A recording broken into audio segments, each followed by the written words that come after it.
Mixed TCs can and often do work. There's an assumption that people with sex offences can't be held in the same institutions as those with other offences, and that's absolutely not the case. Very few people I interviewed spoke about physical violence. We know that TCs tend to be, on the whole, physically safer.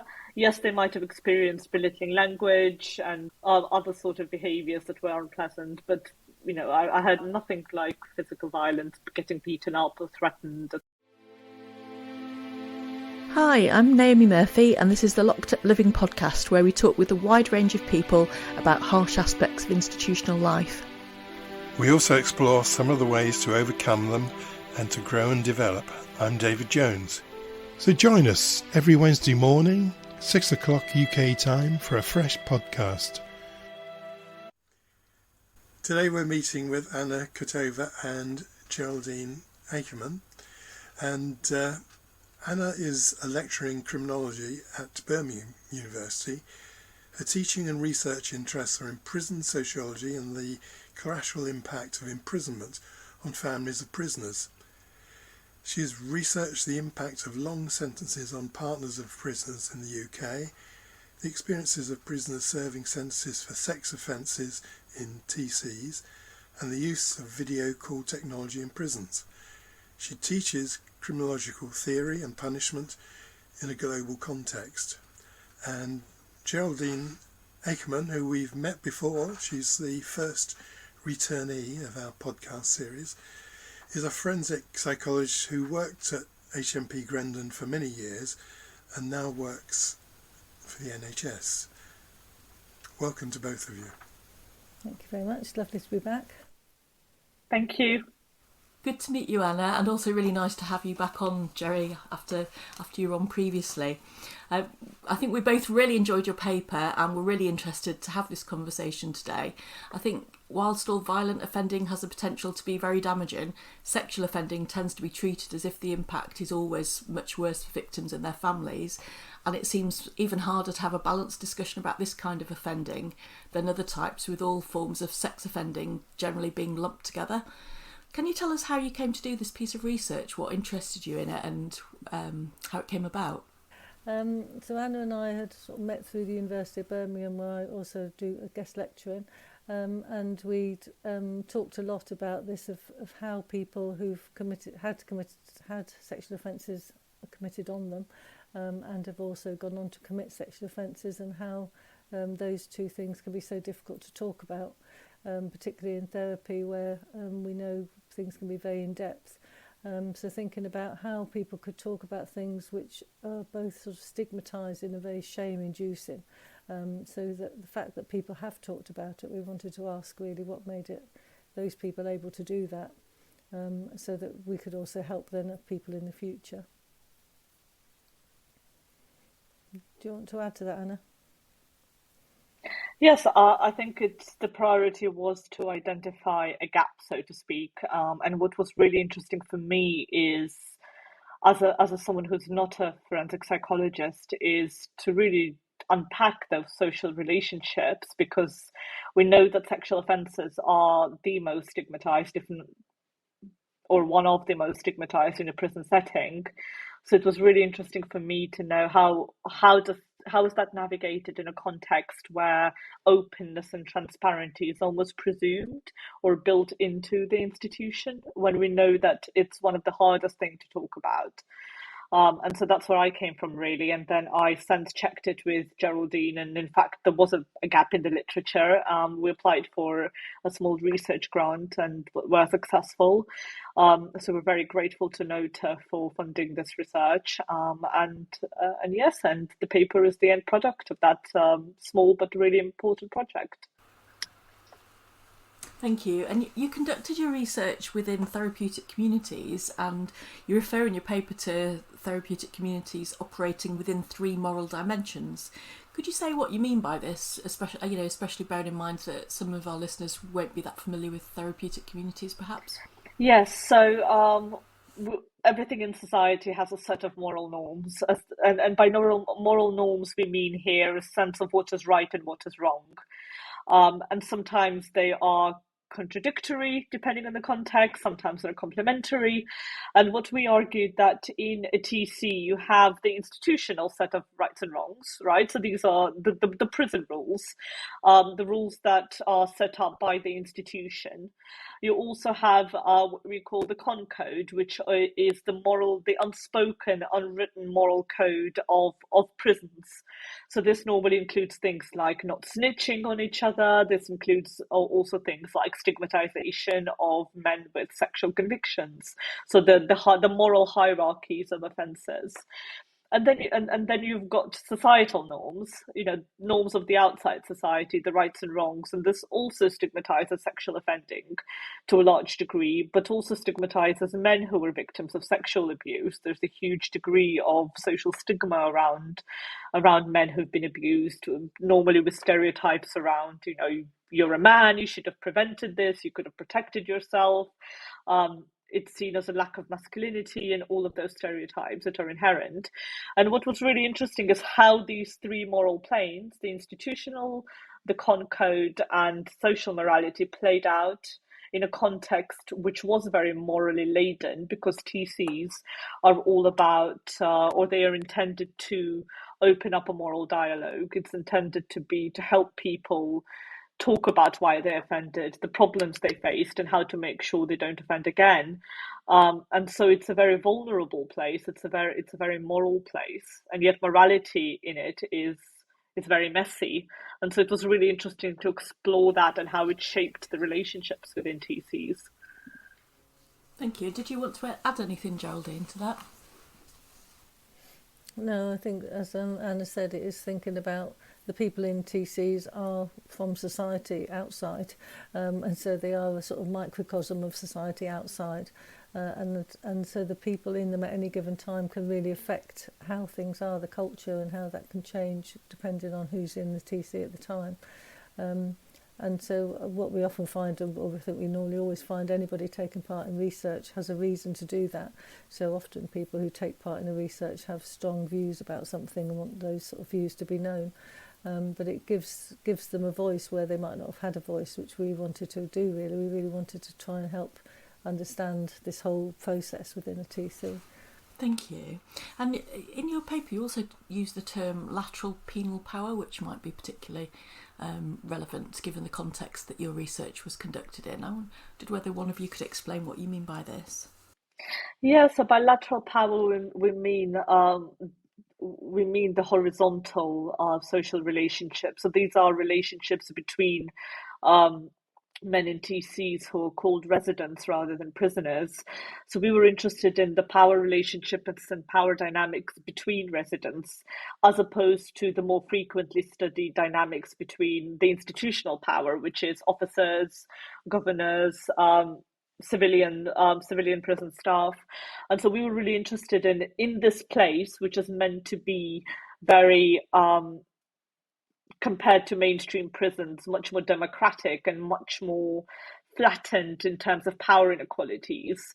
There's a lot more opportunities for residents to enact power over each other, and I deliberately didn't want to see power as something that's held by people and not held by others, because I think it's very often the case that men with sex offences are spoken about in terms of having no power.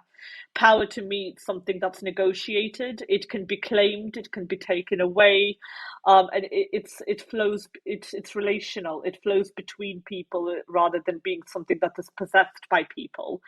And so what we meant by lateral power is the inequalities between horizontal inequalities between residents with different offences. So in our study, these were men with sex offences compared to men with other types of offences. And I think that's often one of the people who are anxious about therapeutic communities. I think that's one of the things that people are frightened about, isn't it? That lateral penal power. I wonder what safeguards are again to make sure that's not misused within therapeutic communities.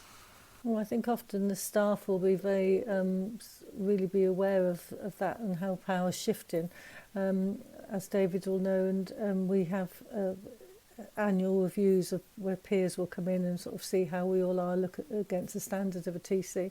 And one of the things we think about a lot is who holds the power and how is that negotiated and how is it discussed.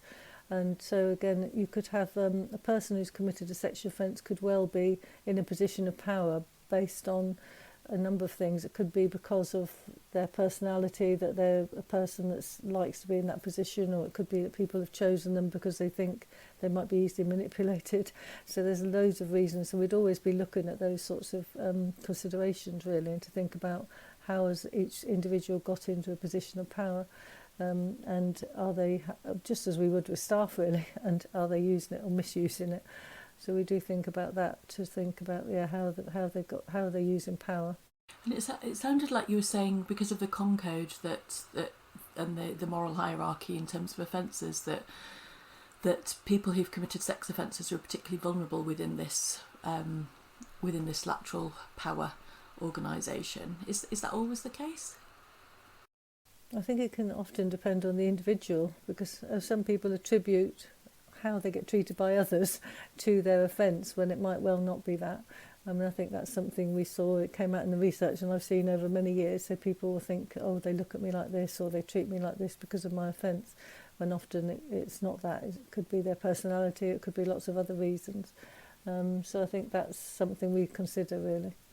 I think it's really important to also recognise that a lot of people stigmatise themselves. They internalise their status, and this isn't to diminish what people experience, of course. Even if it is the case that they feel they're being treated badly because of their offence, but it might be because they're just not a very nice person, which is something that did come out in the research. Staff would say it's very hard to know, this person saying that they're not liked because of their offence, but actually they're not liked because they're not very nice.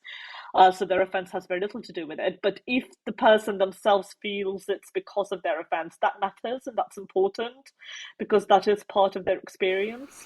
And Anna, you described stigma as being a function of power. Can you say a bit more about this and how it might affect those who've committed sex offences? Yeah, so this stigma cannot simply be enacted against anybody. Stigma is an interactional thing. It's an interactional process. It's about social relationships. If you're in a relatively disempowered position, it's very hard for you to stigmatize others. So, for example, if I wanted to stigmatize a corporation I think is morally corrupt, I would find it very hard to do as a simple individual, simply because I don't have the power to do that. Whereas if you are in a relatively privileged position of power, whether it's you being an institution, you being higher up on the offence hierarchy than others, you find yourself in a position where you have more opportunities to reclaim power or to take power away from others. Or to in fact stigmatize, because stigma is about enacting power. Stigma is a process whereby you show or tell others that they are less than you. So stigma is very closely linked to power, and there is a wonderful paper by Imogen Tyler and Slater where they say it takes power to stigmatize. And that's absolutely the case. If you have comparatively little power, you simply won't be able to stigmatize somebody else, no matter how much you might want to do it. And that can often be the case, that people with particularly maybe people being sexually abused, might not feel able to speak up about something because of the impact that's had on them, and not being able to recognise at even a young age that they couldn't have stopped it. I've been working with people using EMDR recently, and quite a few people, that's the thing, is that they'll think they should have done something to stop it, and even as an adult they don't recognise, until we really go back to that, what it was like as a child to be able to, not be able to stop that, what was happening to them. And that can really make a big difference once they can actually experience that it wasn't their fault and they couldn't have done anything. That can stop themselves stigmatising themselves and thinking I should have done something and I haven't got any power, and then I haven't got any power now because I didn't have power then. It becomes something that goes with you through your life, really. Thank you, Geraldine. So you mentioned that in society generally, sexual offending is deemed to be especially horrific.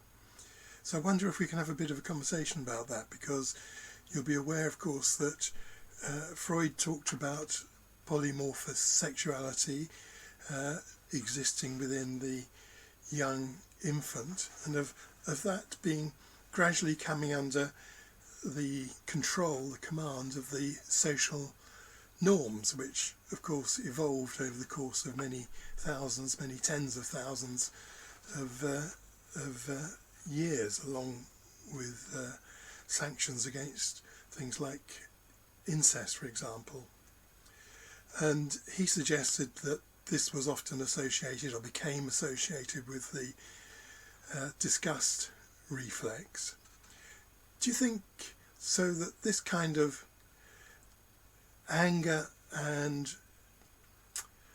I'm not quite sure what word to use here, but I'll say it anyway, the kind of revulsion, whether it's a constructed revulsion or whatever, do you think this is in the same kind of area, that these large social and psychological forces come to play in relation to sexual offending?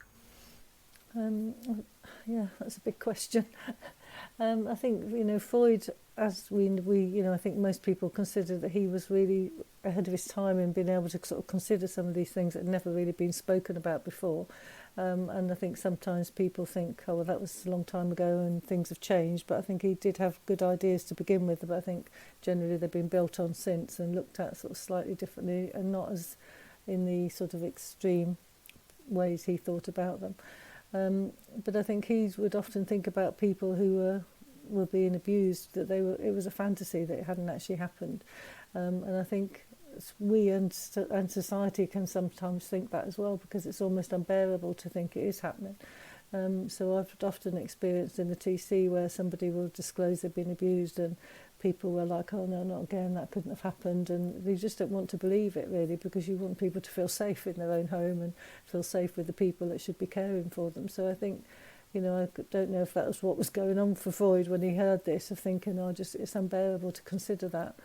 But I think he did, see deviance, as he described it, as a perversion, and that things should be how he thought they should be, and so anything that deviated from that wasn't normal, really. And he considered that women wanted men to overpower them, so that if they said no, they didn't really mean it. They really wanted to be persuaded, which again is very different to how we see things now. But again, I think he started the conversations and things that maybe we wouldn't have done had he not had those conversations. But he sort of considered that it was some sort of arrested development where people became fixated at a particular stage of their development.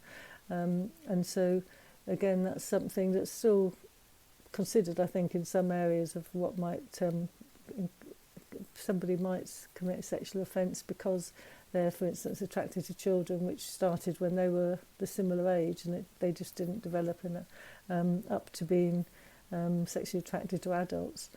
And so I think there's sort of roots of ideas. He's had some really good ideas to start with. I think we've probably gone on further now with biopsychosocial models. So we look much more like biological as what's happened to people, developmental models, environment, cultural influences, and a lot more roundedly really at what makes people, what develops the sexual attractions, and what's in place for people to enact or not enact some of the things they feel sexually attracted by. Now we think about things of attachment and lack of social skills, hormonal levels at certain times in developmental phases. We think lots more, I think, roundly about why people do what they do. Because we think links between sexual aggression, testosterone are mixed, really. That's not a clear cut, that's not a defined route. So I think there's lots more things coming into play now, rather than simply, as Freud put it. I think now the ideas have come on a long way from there, really. Thank you for that, Geraldine. I want to bring you back, though, because I wasn't wanting to get caught up with some of Freud's more worn-out ideas, but I was trying to find out what it is that drives this almost universal phenomenon whereby people, groups of people, newspaper proprietors, politicians believe that they can persecute people who have committed sexual offences in a way that's different from most other offences. That's what I was interested in. Do you see what I mean? Yeah. Well, I think it's often that sense of othering, really, and pushing apart and thinking that we're not like that, and so pushing certain groups of people away from us, really, rather than trying to understand what's driving their behaviour and helping them to understand that. So I think it does feel to a lot of people to be such an abhorrent thing to do that they couldn't imagine themselves doing that, and so anybody that could do that is, by their nature then abhorrent as well. So I think it's often, and the fact that when people have sexual desires that they feel will be viewed by society as negative and disgusting, in your analogy, then they will, that will evoke shame and fear, and the fear of it becoming understood and talked about, so that they could then enact them. So we're sort of starting to look at how can we help people who have these sexual interests and sexual desires that don't want to act on them. How can we help them to manage them in such a way that they don't enact them? So there's sort of initiatives in place, for instance, the Aurora project in Nottingham, where people can self-select and go and receive therapy to ask about, what can I do to manage these sexual desires? Because there's a huge amount of people that have sexual interests and sexual desires they don't or won't or wouldn't dream of acting on, but they still have the desires, so it's trying to find a way of managing them.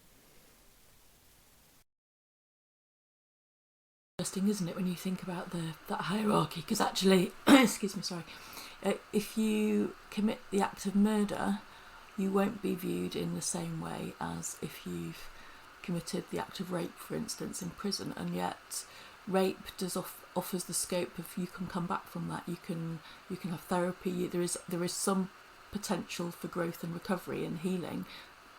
Murder, there is nothing. That's your life over, and yet that we're much more repulsed by sexual offences, even non-penetrative sexual offences. So there is something, I think, that really taps into something that people find very, very distasteful. Yeah, that's true, and I've heard people say time and time again that they would rather a member of their family was murdered than raped, and it doesn't sort of make sense, but people do say that, and that's and it is that sort of fear of the disgust and the revulsion that somebody would somehow penetrate you, or physically, or with an implement or something else. But yeah, that sort of fear that you're actually being invaded in that way is fearful for people. I guess it's also exacerbated by, the long-standing taboo over all things sexual as well.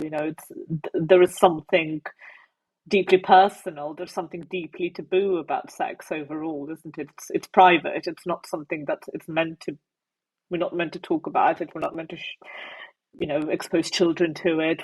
I'm not here trying to justify those attitudes, but they very much exist. That sex is something uniquely taboo, even when it is consensual and and doesn't happen in an offending context. It's still something to be hidden. And I think that's why I remember a staff member I interviewed saying, he did say in his complete defense, I would never hit a woman, but I understand how you can get so angry that you would hit somebody. I cannot understand how you would ever sexually abuse a child. It's just not in the realm of possibility. But I can understand how you can commit a violent offence out of anger, for example. And that was really interesting for me because, why not, And I think the why not is because of that extreme revulsion, that extreme taboo over sex. I wonder if there's something there about our impulses. So we can all relate to kind of like being really angry, but we might, we can find ways to inhibit our anger. Whereas actually for most of us, we don't have the impulse to want to force other people to have sex or to have sex with minors. So I wonder if there's something about the more, I wouldn't say it's normal to want to physically harm somebody, but maybe it's easier to connect to that rage, because we all feel angry at some point in time. We don't all have sexual tastes which evoke revulsion.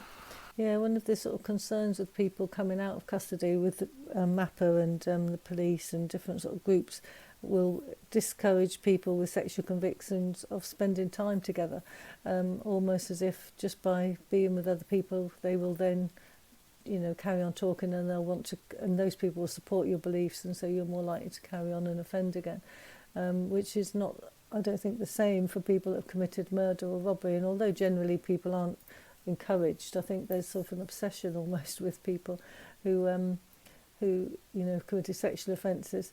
So I support a charity that helps people when they've come out of prison to live in an accommodation. And so in this accommodation there's about 5 people, and so before there wasn't anywhere where they could sit together as a community, and we were trying to sort of commit a community feeling for them. But when MAPA found out that we'd actually converted a room into a place where they could all sit together, they were really concerned. And even though they could have stood in the kitchen and talked to each other, the thought that we were somehow encouraging people to sit together and talk was a real concern for them. And I think there is this belief that a group of people together, you see it in where people are on discussion forums on the internet, or that people will hold up your beliefs, so you're more likely to then sustain these beliefs, and then I guess the fear is you'll act on them. So I think that's part of it, and I guess that's sometimes a fear within a TC, is that if there's a group of people that are friends together and they happen to have committed sexual offences, that they're going to support each other's beliefs and then not challenge each other. Because I think the power within the TC is that sort of is quite subtle. So an example might be if somebody, and Anna could talk more about this because she found out about it in the research, was somebody going for a job, for instance. So if in a TC somebody wants to go for a particular job, they'd ask their group, and the group would discuss it, and was it a good time, was this going to be a challenge for you? And then it gets taken to a community meeting, which pre-COVID would be, a whole community would be 40 people. And they would have a discussion about it. And it could be quite subtle, and I've seen it numerous times, where somebody who's committed a sexual offence, even though the job they're going for might be absolutely nothing to do with it, will be asked lots more questions than somebody who's going, having committed robbery or murder or some other offence. People don't even sort of, it's almost like that people want to be really, really protective of everybody in the prison, so they might sort of ask a question. Somebody wanted to work in healthcare, but aren't there females up there? And the person might not have offended against a female, but that's the sort of, we have to protect everybody from you, and that's it. We often see, it seems like, where's this all come from? And I guess as staff we have to identify and point it out, really, as a way of protecting from it, or asking the question of, I wonder what's happening really, why are we responding this way to one person, not another? Also reminds me of other conversations that sometimes happen as well, because I think kind of like providing long-term therapy, it's inevitable that issues around sex becomes part of the counter-transference and transference, and it's kind of like if somebody's got a history of sex offending, it's assumed that any reference to sex must automatically be deviant, when surely what we want is for people to develop healthy sexual interests, and they're only able to do that by having the opportunity to reflect on that. And yet I think sometimes we perhaps make that impossible for people. It's the master status playing out, right? It's the intense stickiness of the label of sex offender. Once it's there, it becomes the master status. It defines everything about that person. They stop being a person, somebody who feeds the fish on the wing in a TC, a friend. All they are is a sex offender. So everything is defined through that lens, including, as we found in our research, all of the interactions they have with other people. They translate everything through that lens of the master status of sex offender. Yeah, I thought your paper covered that really nicely, actually. I thought it's a really great term, but I thought it really conveyed that very well.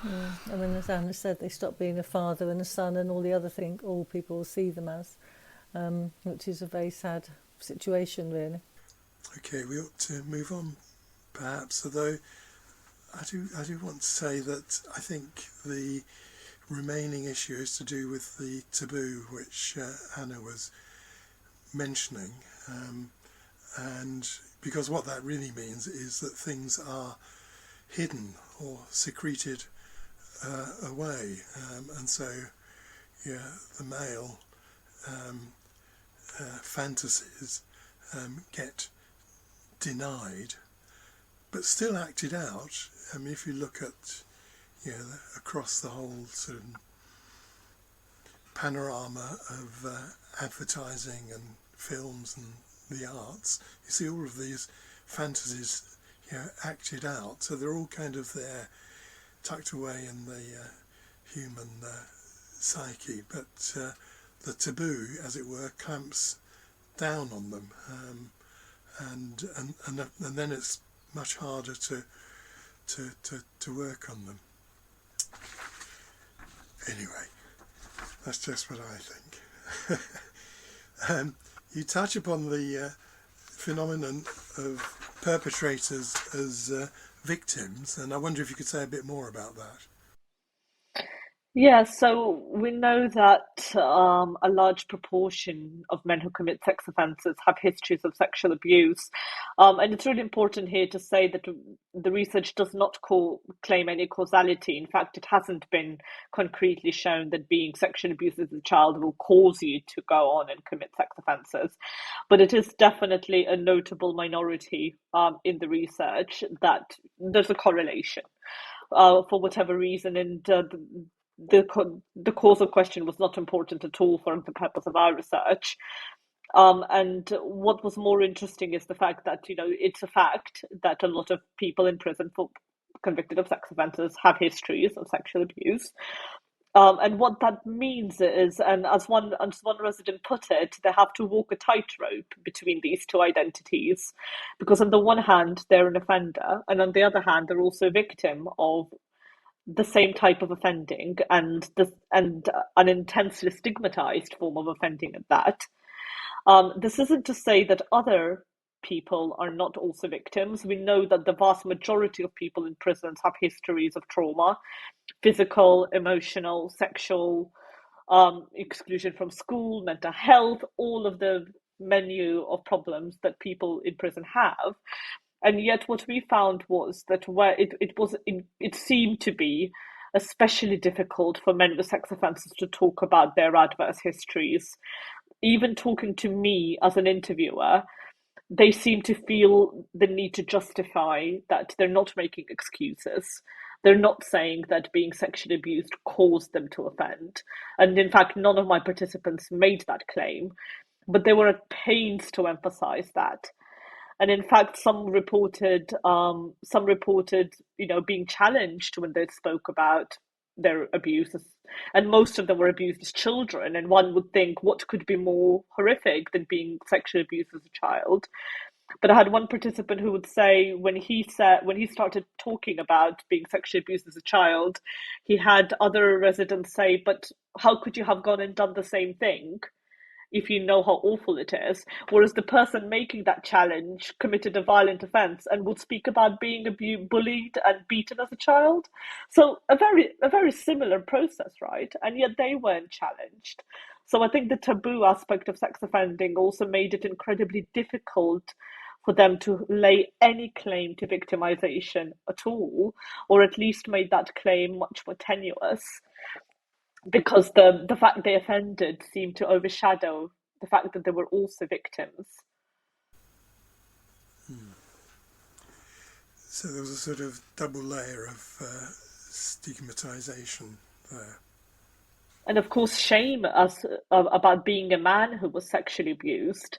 It's we know that in society men are expected to be strong and be able to protect themselves, and yet if you are sexually abused, you carry that double stigma. So you have the stigma of being an offender, and a sex offender at that, but also being a victim of sexual offending. So it's that double layer of really messy, really complex layers of stigma there.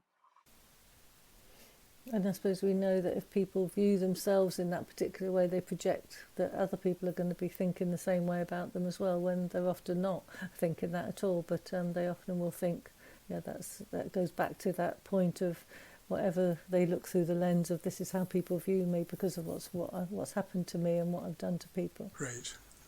So can you tell us a little bit about the setting, the therapeutic community, what it's like to be in one, and then what it's like to be someone who's committed sexual offences in a TC? I think I always have great admiration for people that go into a TC, because so much is expected of them, really, that they're going to go in to meet a group of people they've never met before, and going to speak about the things that are the most shameful that's happened to them and they've done to other people. So it's a big ask for anybody, really. But put on top of that the fact you're in a prison setting and you're there 24 hours a day, it's a big ask for people. But I think a lot of people find the containment of the physicality of a prison, the walls and the fence, another container, really, so that they can feel safe enough that they're going to be there for a while, they're going to be with the same people for a while. They see other people benefiting that have been there longer. They see people that have talked about things that are really painful and recovering from doing that. And so that gives them hope that they can feel better by talking about it as well.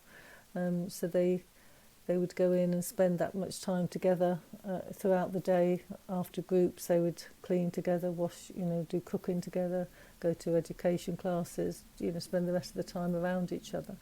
And so when people who go into groups outside would go to a group and then go away and not see each other in between, in fact, it would be frowned on to see each other in between. Within a TC, they have to then face, might sit in a group and really pour something very painful out and talk about it, and then face those people for the rest of the day. So that can be really powerful. But what generally they find is that people will support them to do that, and feel someone will come and talk to them and offer them support, or if they see that they want time, offer them time and space to process it themselves before they offer that support. So the nature of a TC is that people would be around all of the time to offer you that sort of support. But it's not an easy process at all for people. So many people will say, I've never spoken about this to anybody, not my close family or anybody in my life, really. They've never opened up to the extent to which they do in a TC to anybody in their lives. And I think particularly with men it is harder, because society tells men that they shouldn't talk about their feelings and they should just toughen up, hit back. If someone hits you, just hit them back and get tougher and tougher, and not be able to sort of show your emotions. And I've sat in numerous groups where a man has talked about something really painful and is crying, and the other men in the group will be just like, stop him, can't you just stop him crying, because they can't tolerate that distress. And it is of course painful. It's painful for us all to see somebody in that level of distress, but they also see that afterwards they feel better for doing that, and that it's better to get that out and process the material that's been left in them and closed up for a long time. But you mentioned that these processes become hijacked sometimes and turned around and used in a rather punitive way against people. Yeah, and that can be the case for people. Some people, out of sort of a misjudged fear that they're going to, say for instance, they back somebody to go and work in healthcare, and that they think that person might attack a nurse or attack somebody that works there, that they'll somehow be responsible for that. And men will often say that when they have this fear that men who've committed sexual offences will go out and do it again, and somehow they'll be responsible if they don't question them to the full extent and really challenge it, more so I think than people that have committed other violent offences against people, which could be equally damaging. So how was that managed in the TC? Were staff able to pick it up and deal with it? Yes, I think it's first of all really important that staff do it. I don't think it was done consistently.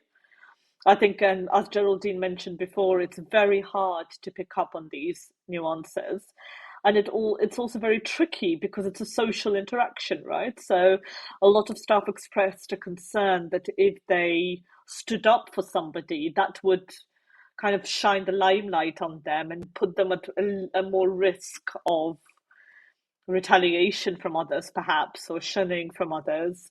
They were worried that if they were being overly protective of somebody or seen as being overly protective, that would damage the dynamic of the group and the trust that the group had in the facilitator. But on the other hand, of course, they did have to put a stop to any kind of bullying behavior.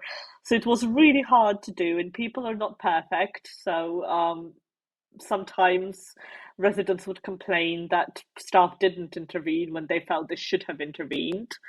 One staff member, I just remember her so vividly lamenting, "We try, we try, we try," and it was a constant navigation of really complex social relationships and having to make decisions on the spot about when do you intervene, how you intervene. So it was by no means an easy thing to do, and I think that's where training and experience become really important, because people who need that training and experience to navigate these tricky situations. And it can be at times like a reenactment of not being protected at a younger age as well. So that feeling of staff didn't protect me now and I wasn't protected when I was young. So that can be really difficult to navigate. And it is identifying and talking, pointing these sort of patterns out and working out how, what would be the most useful, because some individuals want it and some individuals don't want it. So thinking about that with each individual is what's the most beneficial for them and for the community as a whole. Because it can be that the community feel that we often get accused of wrapping people in cotton wool and stopping people being questioned by, you always jump into their aid and this sort of thing. So it is a really fine balance of pointing it out rather than necessarily saying that somebody's right or wrong in their questioning, just wondering with people, what causes this? Why do we respond in this way to one person, not to another? Do you think sometimes that staff and the system aren't quite as aware of all the dynamics as they could be? I'm just thinking about the fact, for instance, the offender personality disorder pathway organised an event which was framed as in working with people who commit sex offences is much more challenging, so let's have a day to discuss that. And I wonder if that in some way kind of like colludes with the con code and the moral hierarchy within the prison system. I just wonder, are we always aware of when that's happening? Even kind of like, thinking about questions that we might ask you beforehand, it's quite easy to fall into the line of assuming that it's harder to work with people who've committed sex offences, for instance. I just wonder about your thoughts on that. Yeah, I think there's certainly a lot of staff that wouldn't want to work with that client group, and it's interesting over time in Grendon, there's actually very few TCs that take people with sexual convictions, and some TCs say they do, but actually when you look at their numbers they actually haven't got any. And you look at wings within TCs as well, and there becomes a culture of, they're not overtly saying we don't take people, but there just doesn't happen to be any, and so they're always full of other people, so they haven't got space full of people. And then how difficult it can be to introduce one person with a sexual conviction and build up a culture of staff and residents that can tolerate listening to the material, and so it can become its own that dynamic of it's much harder, so we'll work with other people. But listening to accounts of violent offences can be really disturbing as well, and somehow there's hierarchies within people that commit violent offences. So a person who's committed an armed robbery in a bank would be considered much different to somebody who committed a robbery of an elderly person in their home, or a person who killed an adult male as opposed to a person who killed a child. All those things, they've all got hierarchies, and people will do all sorts of things to avoid listening to the material and listening to those things being talked about, because they are difficult to hear. And I think this goes to the extreme, or it seemed to go to the extreme. Thank you. Because it sounds, or it could sound, that some of these guys you're working with might feel rather let down by staff, and that that could be quite traumatising for them. Yeah, and I think that is often that reenactment of being let down by their family, or the person that should have been caring for them, and it can feel like that. And sometimes we see people almost evoking that reaction because that's what they're used to. And so whatever you do is not going to be enough to support them, that there would be one more thing that they wanted you to do to support them, and that can be difficult. And it's going to find out what each individual wants in terms of support, so that they're not being infantilized in some way, but they're given the support to take their power back themselves, so that they're not, we're protecting them, that they're taking back their power. Thank you. So what were the positive things that came out of your study? I think the positive thing was that mixed TCs can and often do work. There's an assumption that people with sex offences can't be held in the same institutions as those with other offences, and that's absolutely not the case. Very few people I interviewed spoke about physical violence. We know that TCs tend to be on the whole safer, physically safer. Yes, they might have experienced belittling language and other sort of behaviours that were unpleasant, but I had about nothing like physical violence, getting beaten up or threatened, etc., etc. And the other positive was that even when this hijacking did happen, yes, it was inconsistent and imperfect, but there was a forum within which to discuss it. The facilitator could say, why did you use this slur? What does it mean to use this slur? Why are you using it? What's behind that slur? So there's a forum with which to unpack behaviours that were non-ideal in a TC, which I think doesn't exist, or doesn't exist in any formalised way in a mainstream prison. So if someone, for example, in a group used words like nonce or rapist or something other that was quite nasty, the facilitator could say, well, could explore that. And I think that's very valuable. And I think that's it does a little bit of dismantling of stereotypes and stigma. It can't ever completely dismantle them, of course, but it's doing a little bit of that work. And I think that is very, very valuable. Did your research point to offer up any suggestions about what might be done differently by the system? I think the key thing to come out was experience and training. We know that the prison service is notorious for hemorrhaging experienced staff. And I think when dealing with a complex context like a TC, you can't overestimate the value of experience and training.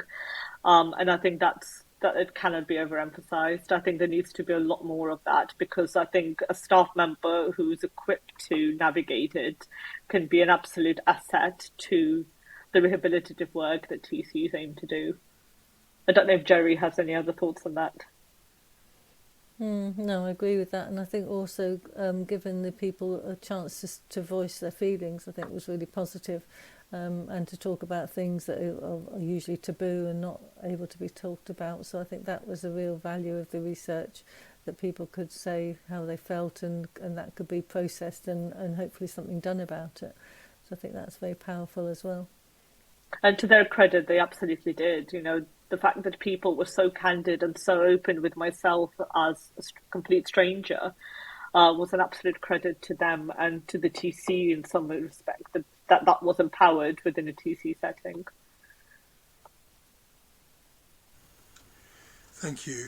I think TCs have quite a good record of keeping and training staff over a long period, don't they, Geraldine? And generally, I think some people will come to a TC and realise fairly early on it's not for them and not stay, which is fine because it isn't for everybody. But generally, if people enjoy a TC, they will stay for a long time. And because by their nature, they are usually well supported psychologically to do that sort of work, whether you're working with sexual convictions or violent convictions. The work's supported with supervision and reflective practice and things that you need around you to sort of do this sort of work. Which isn't always available in other settings, really. So I think that makes a big difference. The wider institution supporting you as well. Thank you very much. So just to end off, this was obviously a fairly challenging piece of research to do, particularly as you were working in the institution itself, weren't you, at the time, Geraldine? How did you do it? How did you manage those kind of complex dynamics and complex interactions, and how did you support yourselves during the time? Well, I think we did it through Anna coming in as a sort of an outside person, really. I facilitated it in that I would, explain the research. Anna came into the TCs and spoke about it, and then I was a sort of a conduit or a person who could contact Anna should that be needed. But I think as Anna was an external person, she could see things, men might talk to her differently to how they talk to me. So she collected the data, and then we both analysed it separately. And then came back together again to think about some of the themes that had come out, but there were common themes that were coming out of the data, really. But it's always, we were lucky to be, as Anna's said, she was supported, her time and travel was supported by Nota, so that was helpful to be able to do that, and that really helped. And I guess it was just giving people the space and the time to think about it.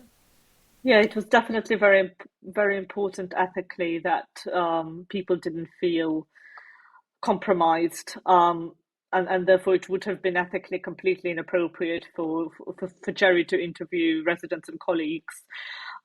So there was complete anonymity vis-a-vis the participants and Geraldine. And that was very important for the integrity of the research, that they felt they were able to speak to somebody without compromising either their time in prison or their jobs, because often I wanted people to feel safe to be critical should they wish to be so. And a lot of the residents I interviewed had some critiques of the TC and expressed them, and I was very, very happy they felt safe enough to do that to me. Obviously, it was very important that I anonymized things very carefully, so getting rid of any identifiers, not just the obvious ones like names, but also the wings people were on and how much time they spent in the TC. So everything was stripped when I was transcribing the interviews. Yes, it was tricky, but it was also really interesting, and I'm very fortunate that I'm a fairly resilient person, and although the subject matter was quite difficult to hear, I was fortunate enough that these things tend to not affect me too much. Although I do remember Geraldine cornering me in a corridor once, going, "Are you okay?" and having to reassure her that I was absolutely fine.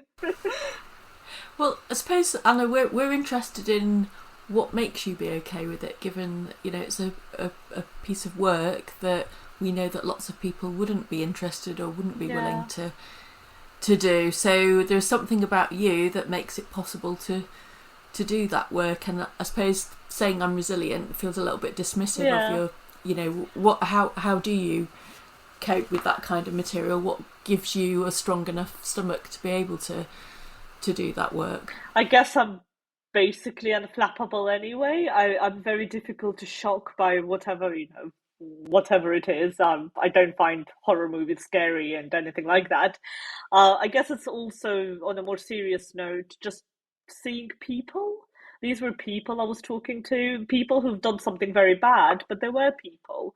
And we connected. We would chat about movies and books, and so and that really helped to see the person and to realize, I've spoken to lots of people in prison, and you just realize that they are people. They're not some kind of horror movie monster who will come in and devour you and be a threat to you.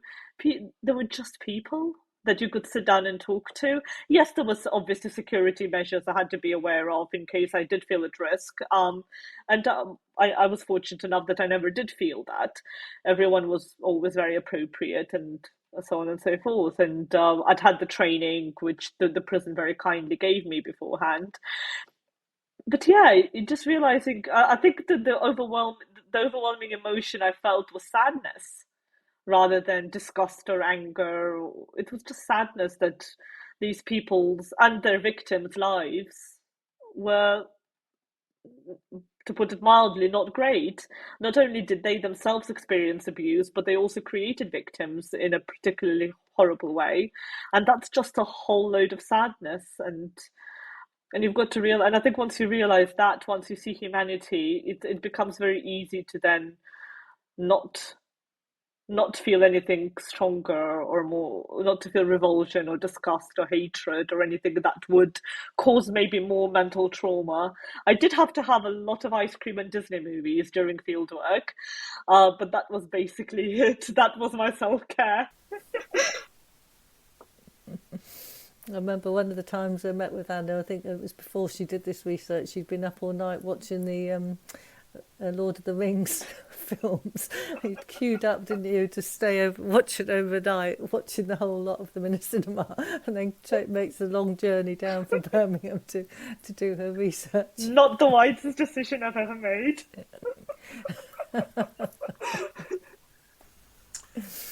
Okay, thanks very much indeed. I think we're going to stop there. It's been great having you on. Thank you so much. Yeah, thanks for inviting me. Really enjoyed that conversation. Thank you very much for coming on and discussing something that's very difficult to talk about. You're very welcome, and the paper is free access, so I guess you'll put a link in the show notes so people can access that, and would really value your views on it and how we can take the research forward. Great, thanks very much. Thank you.